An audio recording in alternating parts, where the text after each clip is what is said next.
ഗാർഗിയാണ് നമുക്കപ്പോൾ. Hi Gargi. Hello. ജേർണലിസത്തിലേക്ക് ഞാൻ വരുമ്പോൾ എൻ്റെ മനസ്സിനകത്ത് ലോകത്തെക്കുറിച്ചൊരു സുന്ദര സ്വപ്നമുണ്ട്. അപ്പോൾ അത് നടപ്പാക്കിയെടുക്കാൻ വേണ്ടിയിട്ട് അഹോരാത്രം പണിയെടുക്കണം, ഇതൊക്കെയാണ് നമ്മുടെ മനസ്സിലുണ്ടാവുന്നത്. കുറച്ച് കഴിഞ്ഞപ്പോഴാണ് മനസ്സിലായത് നമ്മൾ ഈ സ്വപ്നം കണ്ടതും ഈ പണിയും തമ്മിൽ ഒരുപാട് അന്തരമുണ്ട്. ഇപ്പോൾ വനജ കളക്റ്റീവ് തുടങ്ങുമ്പോൾ ഗാർഗിയുടെ മനസ്സിനകത്ത് ഇതേപോലൊരു സ്വപ്നം ഉണ്ടാവും, ഒരു കമ്മ്യൂണിറ്റിക്ക് വേണ്ടി പണിയെടുക്കുക എന്ന് പറയുന്ന ഒരു സ്വപ്നത്തിൽ. പക്ഷേ ഉള്ളിൽ നിന്നുള്ള പ്രഷറാണ് ഏറ്റവും വലിയ പ്രഷർ. അതിനകത്ത് വിമർശനം വരുമ്പോൾ അതിനെ നമ്മൾ കൃത്യമായിട്ട് ഫോക്കസ് ചെയ്ത് ഒരു കമ്മ്യൂണിക്കേഷൻ പ്രോസസ്സ് കൃത്യമായിട്ട് നടക്കണം, സാങ്കേതികമായും നടക്കണം, അല്ലാതെ മനസ്സുകൊണ്ടും മനസ്സുകൾ തമ്മിൽ നടക്കണം. വനജ കളക്റ്റീവ് ഇപ്പോൾ എവിടെ നിൽക്കുകയാണ്? ഗാർഗിയുടെ മനസ്സിൽ അന്ന് തുടങ്ങിയ വനജ കളക്റ്റീവും ഇന്നത്തെ വനജ കളക്റ്റീവും എവിടെയാണ്? നിങ്ങൾ പറഞ്ഞ പോലെ തന്നെ എന്താ പറയാ, നമ്മള് വിചാരിക്കുന്ന പോലെ എളുപ്പമല്ല. എനിക്ക് നല്ല രസമുണ്ട്. എന്നാൽ ഈ പ്രോസസ്സ് ഭയങ്കര ഗ്രോത്ത് എനേബിളിംഗ് ആവണം നമുക്ക്. അതായത് ഞങ്ങളുടെ കമ്മ്യൂണിറ്റിക്ക് ഇങ്ങനെ കൊടുത്തോണ്ടിരിക്കുക എന്നുള്ളതല്ല, പകരം ഒരു കൊടുക്കൽ വാങ്ങലാണ് ഈ പ്രോസസ്സ് എന്ന് പ്രതീക്ഷിക്കുന്നത് എന്നുള്ളൊരു സാധനം ഉണ്ടല്ലോ. അപ്പം നമ്മളെപ്പോഴും കൊടുത്തോണ്ടിരിക്കുക എന്നുള്ള രീതിയിലാണ് നമ്മളെ ഇമാജിനേഷൻ എന്നുണ്ടെങ്കിൽ നമ്മൾ തളർന്നു പോകും. പക്ഷെ എനിക്ക് ഒരുപാട് കിട്ടുന്നുമുണ്ട്, ഒരുപാട് അറിവുണ്ടാകുന്നുണ്ട്, ഒരുപാട് രസമുള്ള എക്സ്പീരിയൻസസ് ഉണ്ടാകുന്നുണ്ട്.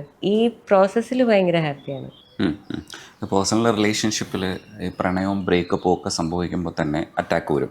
ഒരുപക്ഷെ ബ്രേക്കപ്പ് എന്ന് പറയുന്നത് ഈ കല്യാണം കഴിക്കുന്നവർക്ക് കിട്ടുന്ന ഏറ്റവും വലിയ ഭാഗ്യം എന്ന് പറയുന്നത് ഡിവോഴ്സ് ചെയ്യാനുള്ള അവകാശം അന്ന് തന്നെ കിട്ടുന്നു എന്നുള്ളതാണ്. അതേപോലെ ബ്രേക്കപ്പ് ഒരു ആരോഗ്യപരമായ സമൂഹം ആവശ്യപ്പെടുന്ന ഒരു കാര്യമാണ്.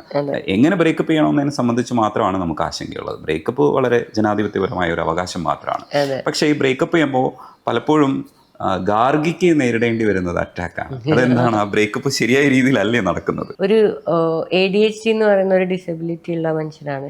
അപ്പൊ എന്നെ സംബന്ധിച്ചിടത്തോളം ബ്രേക്കപ്പിന്റെ സമയത്ത് അറ്റാക്ക് എന്നുള്ളതല്ല, അത് പല രീതിയിൽ ആ റിലേഷൻഷിപ്പിലൊക്കെ ഉണ്ടായിരുന്ന സമയത്ത് ഭയങ്കര കോംപ്ലിക്കേറ്റഡ് ആയിട്ടുള്ള റിലേഷൻഷിപ്പ് ആയിരുന്നു. ബേസിക്കലി ഞാൻ സൈക്കാട്രിസ്റ്റിന്റെ അടുത്ത് സംസാരിച്ചപ്പം ഇൻകമ്പാറ്റബിൾ ആയിട്ടുള്ള മനുഷ്യരായിരുന്നു നമ്മൾ എല്ലാ സമയത്തും. പക്ഷെ എന്നെ അറ്റാക്ക് ചെയ്യാന്നുള്ളതിൽ കൂടുതൽ ഞാൻ ഈ രാഷ്ട്രീയ കാര്യങ്ങൾ ചെയ്യുന്നത് നിർത്തണം, ചെയ്യുന്ന വർക്ക് ഇല്ലാതാക്കുക എന്നുള്ളതാണ് അവർ പ്രധാനമായിട്ട് ശ്രമിച്ചിട്ടുള്ളത്. അപ്പൊ അതിനോടൊന്നും ഇപ്പൊ എന്നല്ല, ആ സമയത്ത് ഞാൻ റെസ്പോണ്ട് ചെയ്തിട്ടില്ല. കാരണം നമ്മൾക്ക് ബ്രേക്കപ്പിന്റെ സമയത്ത് പല പല പെയിൻഫുൾ ആയിട്ടുള്ള വൂൺസ് ബാക്കി ഉണ്ടാവും. പക്ഷെ അതിന് നിരന്തരമായിട്ട് എൻ്റെ അടുത്ത് റിവെഞ്ച് ചെയ്തുകൊണ്ടിരിക്കുക, നിരന്തരമായിട്ട് ആ വൂണ്ട് കോസ് ചെയ്തത് ഞാൻ മാത്രമാണെന്ന് ഞാൻ വിശ്വസിക്കുന്നുമില്ല. എൻ്റെ മാത്രം ആക്ഷൻസിലൂടെ ഉണ്ടായ കാര്യങ്ങളല്ല, ഇത് പരസ്പരം ഇൻകമ്പാറ്റബിൾ ആയതുകൊണ്ട് തന്നെ ഉണ്ടായ സാധനങ്ങളാണ്. പക്ഷെ അതിനെ ആ രീതിയിൽ ഹെൽത്തി ആയിട്ട് മനസ്സിലാക്കാതെ നിരന്തരം നിന്നെ ഞാനൊന്നും പണിയെടുക്കാൻ സമ്മതിക്കില്ലടി എന്നുള്ള രീതിയിലുള്ള സാധനങ്ങൾ ചെയ്തുകൊണ്ടിരിക്കുക. ബ്രേക്കപ്പ് ചെയ്യുമ്പോൾ ഒരു മര്യാദ, മറ്റേയാളും ജീവിക്കാനുള്ളതാണ്, ഞാനും ജീവിക്കാനുള്ളതാണ്, അങ്ങനെ ഒരു സാധനം ഉണ്ടല്ലോ. പ്രത്യേകിച്ച് അവരുടെ തെറ്റുകൾ ചൂണ്ടിക്കാണിച്ചിട്ടാണ് നമ്മൾ ഇറങ്ങി വരുന്നത്. അതവർക്ക് കൂടുതൽ ഈഗോ പ്രശ്നമായി മാറുന്നു.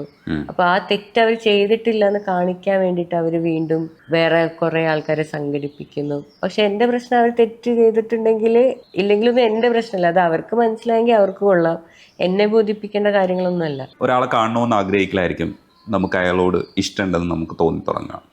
അയാളെ തന്നെ നമുക്ക് കാണണമെന്ന് വിചാരിക്കുന്ന വിചാരം കൂടുമ്പോഴായിരിക്കും ഒരു പ്രണയം സംഭവിക്കുക. അല്ലൊരു സ്പാർക്കായിരിക്കും പെട്ടെന്ന്, അല്ലെങ്കിൽ ഒരു ബട്ടർഫ്ലൈ എഫക്റ്റ് ആയിരിക്കും ഉണ്ടാവുക. അപ്പോൾ ഗാർഗിക്ക് ശരിക്കും പ്രണയത്തിന്റെ തുടക്കം, സ്പാർക്ക് കിട്ടുന്നത് എങ്ങനെയാ മനസ്സിലാവണേ? ഞാൻ ഒരുപാട് പേരെ പ്രണയിച്ചിട്ടുണ്ട്. ഓരോ കേസിലും വ്യത്യാസമുള്ള കാര്യമാണ്. നമുക്ക് അങ്ങനെ ഒരു ജനറൽ, എനിക്ക് അങ്ങനെ ഒരു ലിസ്റ്റ് ഇല്ല ഇന്ന പോലെയാണ് വേണ്ടതെന്നുള്ളത്. ബെൽ ഹൂക്സ് എന്ന് പറഞ്ഞിട്ട് ഫെമിനിസ്റ്റ് ഓഥർ ആയിട്ടുള്ള ഒരു വളരെ പ്രധാനപ്പെട്ട ഒരു എഴുത്തുകാരിയാണ്. അവർ മരിച്ചുപോയി. അപ്പൊ അവരുടെ പുസ്തകത്തിനകത്ത് ഈ ഫീലിംഗ് എന്ന് പറയുന്ന സാധനത്തിനെ കുറിച്ച് പറയുന്നുണ്ട്. അതായത് നമ്മൾ ഫീലിങ്സിനെ ഡിപ്പെൻഡ് ചെയ്യരുത്, ഇൻസ്റ്റിങ്ക്റ്റിനെ ഡിപ്പെൻഡ് ചെയ്യാം. ഇൻസ്റ്റിങ്ക്റ്റ് ആക്ച്വലി നമുക്ക് ഗട്ട് ഫീലിംഗ് വരുമല്ലോ, ഇയാൾക്ക് എന്നോട് പ്രേമുണ്ട് എന്നുള്ള ഗട്ട് ഫീലിംഗ് വരുന്നത് വേറെ. പക്ഷെ ഈ ഫീലിംഗ് ഉണ്ടല്ലോ, കാണണം എന്നുള്ള സാധനം, അത്തരം ഫീലിങ്സിന് നമ്മൾ പ്രണയമാണോ അല്ലെന്ന് ജഡ്ജ് ചെയ്യാൻ വേണ്ടി ഉപയോഗിക്കരുത് എന്നുള്ളതാണ് അവർ പറയുന്നത്. അവർ പറയുന്നത് നമ്മൾ കോൺക്രീറ്റ്ലി ഇല്ല, സ്നേഹത്തിന് ഒരു ആക്ഷൻ ആയിട്ട് തന്നെ മനസ്സിലാക്കണം, ഒരു ആക്റ്റായിട്ട്, ഒരു കൊടുക്കൽ വാങ്ങലായിട്ട്. അല്ലാതെ എനിക്കന്ന് അങ്ങനെ പ്രേമം തോന്നി, എന്നിട്ട് അവരെ ഞാൻ 1 വർഷം കണ്ടില്ല, ആ പ്രേമം ഇപ്പോഴും എനിക്ക് തോന്നുന്നുണ്ട്, അങ്ങനത്തെ സാധനങ്ങൾ ശരിക്കും പ്രേമമാണോ എന്നുള്ളത് നമ്മൾ പരിശോധിക്കണം എന്നാണ് അവർ പറയുന്നത്. ഇറ്റ്സ് നോട്ട് എ ഫീലിംഗ് എന്നാണ് അവർ പറയുന്നത്. Love is not a feeling, love is an act. നമ്മൾ അവർക്ക് വേണ്ടി എന്തൊക്കെ ചെയ്യാൻ തയ്യാറാവുന്നു, അവർ നമുക്ക് വേണ്ടി എന്തൊക്കെ ചെയ്യാൻ തയ്യാറാവുന്നു, അവർ നമ്മൾക്കിടയിലുള്ള ഈ ഗ്യാപ്പിൽ എന്തൊക്കെ ബിൽഡ് ചെയ്യാൻ തയ്യാറാവുന്നു, എന്തൊക്കെ ഉപേക്ഷിക്കാൻ തയ്യാറാവുന്നു. സെയിം ഞാൻ എൻ്റെ 2 സൈഡിൽ നിന്നാണ് ഞാൻ പറയുന്നത്. അപ്പം ഇങ്ങനെ മ്യൂച്വൽ ആയിട്ടുള്ള ഒരു ആക്ഷനാണ് സ്നേഹം എന്ന് അവർ ഭയങ്കര ഈസി ആയിട്ട് പറയാം. പക്ഷെ ഭയങ്കര മീൻസ് നമ്മളങ്ങനെ നിരന്തരം കണ്ടു ശീലിച്ചിട്ടില്ലാത്ത ഒരു കോൺസെപ്റ്റാണ് അത്. ഫീലിംഗ് അല്ല എന്നുള്ളത് അവർ കൃത്യമായി, അങ്ങനെ ഇരിക്കുന്ന ഒരു സാധനം ഉണ്ടല്ലോ, അത് നമ്മളുടെ മാത്രം സാധനമാണ്. അത് അയാളോട് കമ്മ്യൂണിക്കേറ്റ് ചെയ്യുന്ന സാധനമല്ല. ഞാൻ നിന്നെ ഓർത്ത് ഇന്നലെ രാത്രി മുഴുവൻ ഉറങ്ങാതിരുന്നു എന്ന് പറയുന്നത് അയാളുമായിട്ട് ശരിക്കും ഒരു ബന്ധമില്ലാത്ത കാര്യം. പക്ഷെ സത്യസന്ധമായി അയാളുടെ ജീവിതത്തിൽ എനിക്ക് കാണുന്നുണ്ടാവുമല്ലോ ഒരു കുഴപ്പമുണ്ട്, എന്തോ ഒരു സാധനം മിസ്സിങ് ഉണ്ട്, അത് ഞാൻ കൊടുക്കാൻ തയ്യാറാണോ? അങ്ങനെ ഒരു എക്സ്ചേഞ്ചിലേക്ക് നമുക്ക് എത്തിപ്പെടാൻ പറ്റുമോ ഉള്ളതാണ്. അങ്ങനത്തെ ഒരു ടേംസിലേക്ക് പ്രേമത്തിനെ കാണുമ്പോൾ കുറച്ചും കൂടി ഈസി ആയിരിക്കും അവർ പറയുന്നു. ഇത്രയും ബുദ്ധിജീവി ആയതുകൊണ്ട് ചില കാര്യങ്ങളൊക്കെ കമ്മ്യൂണിക്കേറ്റ് ചെയ്ത ആൾക്കാർക്ക് മനസ്സിലാവണമെന്നില്ല. അപ്പോൾ ഇത് മനസ്സിലാക്കി കൊടുക്കാൻ വേണ്ടിയിട്ട് നമുക്ക് കുറച്ചുകൂടെ വൊക്കാബുലറി ഉണ്ടാവണം, ഇല്ലെങ്കിൽ കുറച്ചുകൂടെ അറിവുണ്ടാവണം. ഭയങ്കര ഒരു പ്രോസസ്സാണല്ലേ ശരിക്കും. സംഘടനാ പ്രവർത്തനം പോലെ തന്നെയാണ് ലൈഫിൻ്റെ. ഇപ്പോൾ നമ്മളിതിപ്പോൾ ഒരു ഫേസ്ബുക്കിൽ എഴുതുകയാണെങ്കിൽ ഇതിനെയൊക്കെ ദുർഘടകമായി ഉള്ള കാര്യമായിട്ട് കരുതിയിട്ട് ആൾക്കാർ വായിക്കാതെ തള്ളിക്കളയും. അപ്പോൾ നമ്മൾ ഈ കമ്മ്യൂണിക്കേഷൻ പ്രോസസ്സിനെ കുറച്ചുകൂടെ ലളിതമാക്കണമെങ്കിൽ നമ്മൾ കുറേ എക്സസൈസ് ചെയ്യണ്ടേ? അപ്പോൾ വായിച്ചു കൂട്ടണ്ടേ ബുദ്ധിജീവി? ഞാൻ വായിക്കുന്നുണ്ട്. വായിക്കാന്നുള്ളതാണ് എൻ്റെ ഒരു പ്രോസസ്. ഇപ്പൊ കുറെ ആയി സംഘടനാ പ്രവർത്തനം തുടങ്ങിയതിനു ശേഷം വായിക്കുന്നില്ല. പക്ഷെ ഇങ്ങനത്തെ സാധനങ്ങൾ വരുമല്ലോ, നമുക്ക് നമ്മുടെ ജീവിതത്തെ ലളിതമാക്കാനും എളുപ്പമാക്കാനും സ്നേഹിക്കാനും ഒക്കെ എനേബിൾ ചെയ്യുന്ന ടെക്സ്റ്റുകൾ ഉണ്ടല്ലോ. അങ്ങനത്തെ അതില് ഫെമിനിസത്തിലാണ് സത്യത്തിൽ ഒരു പൊളിറ്റിക്കൽ ലെവലിൽ സ്നേഹത്തെ കണ്ടിട്ടുള്ള, സ്നേഹം ആസ് എ പൊളിറ്റിക്കൽ ടൂൾ, സ്നേഹം ആസ് എ യൂണിഫൈങ് എലിമെന്റ്. നമുക്കിടയിൽ ഭയങ്കര വ്യത്യാസമുള്ള ആൾക്കാരാണെങ്കിൽ നമുക്കിടയിൽ സ്നേഹം ഉണ്ടെന്നുള്ളൊരു സാധനം വെച്ചിട്ട് നമുക്ക് ഒരുമിച്ച് നിൽക്കാന്ന് പറയുന്ന സാധനം.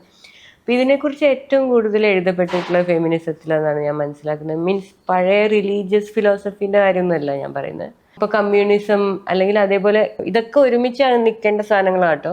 ഇതിനൊന്നും മാറ്റി വേറെ വേറെ ആയിട്ടല്ല ഞാൻ പറയുന്നത്. പക്ഷേ ഫെമിനിസത്തിനകത്ത് സ്നേഹത്തെക്കുറിച്ച് ഒരുപാട് ചർച്ച വന്നിട്ടുണ്ട്. കാരണം എന്താണെന്ന് വെച്ചാൽ സ്നേഹം എന്ന് പറയുന്ന സാധനമാണ് ഏറ്റവും ബേസിക്കായിട്ട് നമുക്ക് ലാക്കിംഗ് ആയിട്ട് തോന്നുന്നത്. എനിക്ക് സ്നേഹം കിട്ടുന്നില്ല, എനിക്ക് സ്നേഹം വേണ്ട പോലെ ഇല്ല എൻ്റെ ജീവിതത്തിൽ, ഇത് നിരന്തരം തോന്നിക്കൊണ്ടിരിക്കുക നമുക്ക്.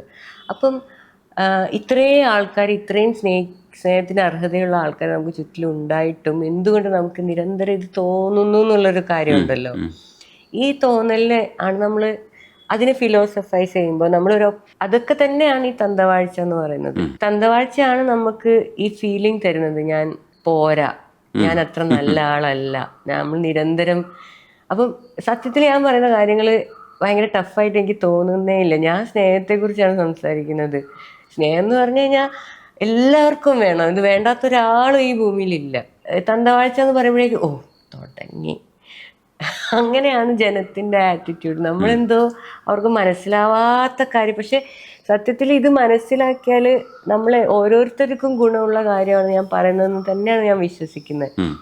പല രീതിയിലും മനസ്സിലാക്കാൻ പറ്റുന്ന പല ഡയമെൻഷൻസ് ഉള്ള കാര്യങ്ങളാണ് നമ്മൾ വഴഞ്ച കളക്റ്റീവിലൂടെയും കുറച്ചും കൂടി ലൗഡായിട്ട് പറയാൻ ഉദ്ദേശിക്കുന്നത്. കാരണം എങ്ങനെ ഇൻസഫീഷ്യൻ്റ് ആയിട്ട് ഫീൽ ചെയ്യാതിരിക്കാം, എങ്ങനെ ഞാൻ കുഴപ്പമില്ല, ഞാൻ ജീവിക്കാൻ അർഹതയുള്ളൊരു മനുഷ്യനാണ്, ഞാൻ കുറച്ച് തെറ്റൊക്കെ ചെയ്യാറുണ്ട്, മണ്ടനൊക്കെയാണ് ചില സമയത്തുന്നുണ്ടെങ്കിലും നല്ലൊരു മനുഷ്യനാണെന്നൊക്കെ എനിക്ക് തോന്നാനുള്ള അർഹത എനിക്കുണ്ടല്ലോ.